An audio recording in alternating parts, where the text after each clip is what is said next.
Hello everyone. Episode के start में हम देखते हैं कि जीशी को पता चल जाता है कि उसकी डैड की डेथ एक्सीडेंट नहीं थी। मिस्टर जाओ उसे कल मिलने के लिए बुलाते हैं। मिस्टर जाओ असिस्टेंट से कहते हैं जो प्लान है वो कल वैसे ही होना चाहिए। कल कैसे भी करके मुझे जीशी से इक्विटी ट्रांसफर एग्रीमेंट पर साइन करवाना है। अगले सीन में डॉक्टर शिन हॉस्पिटल के बाहर अपनी कार पार्क कर रहे होते हैं। तभी एक लड़की अपनी बाइक कार की जगह पार्क कर देती है। इसका नाम निंग है। ये जीशी की तरफ से युआनशिया को चेक करने आई थी। युआनशिया बैठी होती है। तभी उसके पास फ्यूचर से जीशी की कॉल आती है। वो उससे बताता है कि सच में उसे कुछ भी बीमारी नहीं है। उसकी असली रिपोर्ट डॉक्टर शिन के पास है और उसे अपनी बातों पर यकीन दिलाने के लिए आज शाम की लॉटरी का नंबर बता देता है। तभी डॉक्टर शिन कुछ रिपोर्ट्स लेकर आता है और कहता है तुम्हारा विजडम टूथ निकालना होगा और कल अपॉइंटमेंट है। वो पूछती है पहले तो उसकी कैंसर की ट्रीटमेंट शुरू होनी चाहिए। तो डॉक्टर शिन कहते हैं वो अभी शुरू होगा लेकिन विजडम टूथ तो तुम्हें अब या बाद में निकलवाना ही पड़ेगा। फिर वो डॉक्टर शिन के पास अपनी रियल रिपोर्ट लेकर जाती है पर डॉक्टर शिन ने उसे फेक रिपोर्ट दिखाई थी तो वो उनसे एक्सप्लेनेशन मांगती है। वो कहते हैं उसके अच्छे के लिए ही उसे हॉस्पिटल में रखा गया है। वो पूछती है क्या ये जीशी ने करवाया पर वो कोई जवाब नहीं देते। वो समझ जाती है कि ये जीशी ने करवाया है। वो कहती है क्या ये उसने मेरा मजाक बनाने के लिए करवाया है। तो डॉक्टर शिन उसे जीशी का मैसेज दिखाती है जिसमें वो हॉस्पिटल में उसका ख्याल रखने के लिए बोल रहे थे और वो जीशी की तारीफ करता है पर युआनशिया उसकी बातों में नहीं आती और उसे हॉस्पिटल से डिस्चार्ज करने को बोलती है।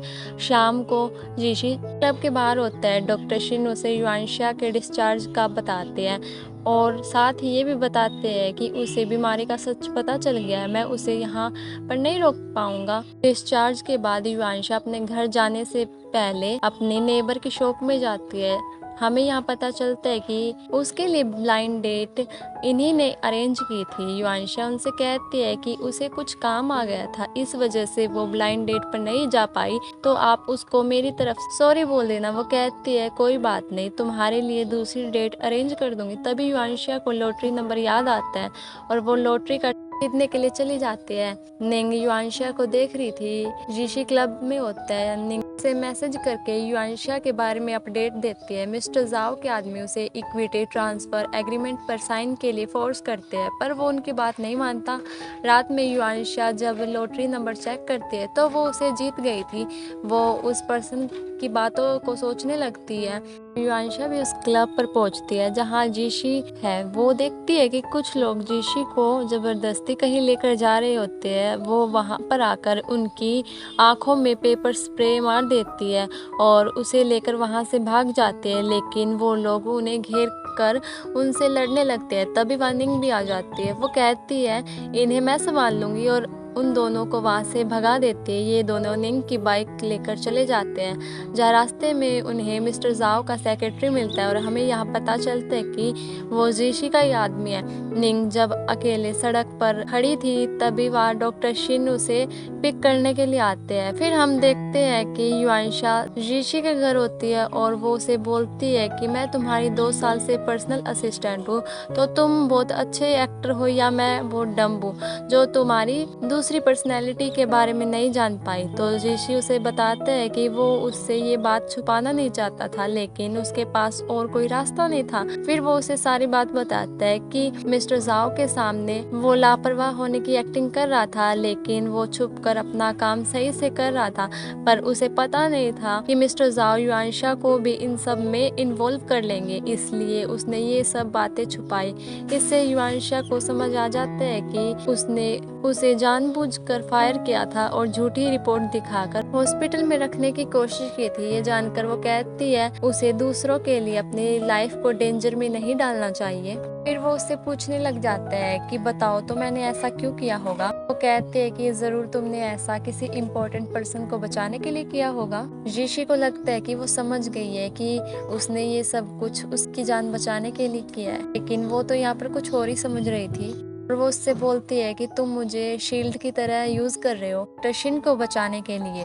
ये बात सुनकर वो बोल देता है कि उसके और मेरे बीच में कुछ भी नहीं है। युआनशा को ये बात समझ ही नहीं आ रही थी कि वो उसे लाइक करता है। वो उस टॉपिक को साइड में ही रख देता है। युआनशा उस बात को साइड में रखकर उससे पूछती है, मिस्टर जाओ उसे हार्म करना चाहते, वो उनसे मिलने क्यों गया?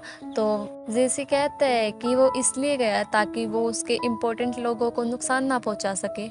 अगर वो उससे नहीं मिलता तो उसके लिए जो पर्सन इम्पोर्टेंट है वो उसे जरूर हार्म करता। लेकिन युआनशा को अब भी ये बात समझ नहीं आती कि वो उसे लाइक करता है। इसलिए जीजी उसे साफ साफ क्लियरली कह देता है कि वो उसे लाइक करता है और ये सब कुछ उसने उसके लिए किया है। लेकिन युआनशा को उसके बात पर यकीन नहीं आता और उसे लगता है कि वो उसके साथ मजाक कर रहा है। ये वो उस पर गुस्सा हो जाती है। बोलते है कि आज वो बहुत अच्छे मूड में थी क्योंकि उसने एक लॉटरी जीती है। बोलकर वो जल्दी से उस लॉटरी के टिकट को निकालती है, लेकिन उस टिकट पर जीजी के हाथ का खून लग गया था, जैसे वो खराब हो गई थी। कर वो बहुत ज्यादा सैड हो जाती है क्योंकि उसने लाइफ में पहली बार लॉटरी जीती थी और अब वो टिकट भी खराब हो गई है। जीजी उसे देखने लग जाता है। अब पास्ट का सीन दिखाया जाता है, इसमें उसके फादर की डेथ हो गई थी। वो डिप्रेशन में था, पर युआनशा उसे काफी ज्यादा मोटिवेट करती थी जिंदगी जीने के लिए।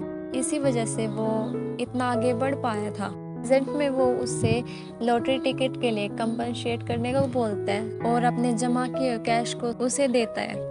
जीजी उससे बोलता है कि बोर्ड मीटिंग के बाद मैं तुम्हें सही से कंपनसेशन करूंगा, लेकिन अब भी मेरे पास इतना ही है। तो उससे पैसे लेने के लिए मना कर देती। जीजी उससे कहता है कि कल हम कुछ बड़ा करेंगे।